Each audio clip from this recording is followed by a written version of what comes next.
अब हम हैं तो कृषि मंत्री, चुनाव आ गए तो 3 महीना लगातार चुनाव के प्रचार में ही लगे रहे, पार्टी के कार्यकर्ता भेज दिया तो अब उसमें देखो समय नष्ट होता है प्रधानमंत्री का, मुख्यमंत्री का, मंत्रियों का, सांसदों का। देश मोदी जी के नेतृत्व में तेजी से आगे बढ़ रहा है। वैभवशाली, गौरवशाली, संपन्न, समृद्ध और शक्तिशाली भारत का निर्माण मोदी जी के नेतृत्व में हो रहा है। जल्दी भारत अपनी आंखों के सामने विश्व गुरु बनेगा, इसमें कोई संदेह नहीं है, इसमें कोई संदेह नहीं। आज पूरी दुनिया जानती है, लेकिन भारत की प्रगति और विकास में एक बाधा है, हमेशा होने वाले चुनाव। भारत में कोई चीज और हो ना हो, लेकिन 5 साल 12 महीने चुनाव की तैयारी सदैव चलती रहती है।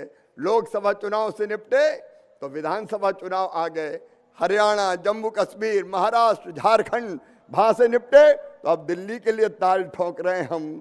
बिहार के चुनाव होंगे, वहां से निपटेंगे तो और चुनाव होंगे। 5 साल सारे राजनीतिक दल केवल चुनाव की तैयारी करते रहते हैं और उसमें जन कल्याणकारी काम और विकास के काम पीछे रह जाते हैं।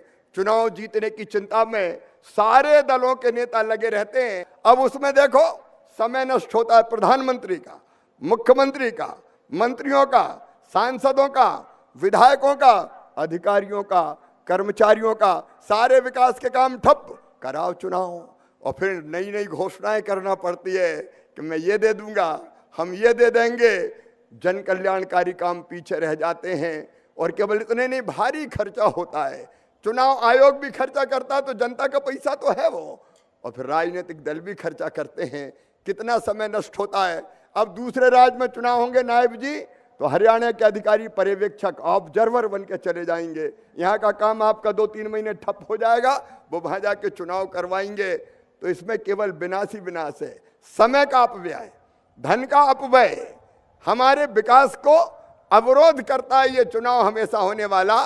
और इसलिए संविधान में संशोधन करके 5 साल में एक बार सभी विधानसभा और लोकसभा के चुनाव एक साथ होने चाहिए। इसके लिए जन जागरण हमको करना चाहिए।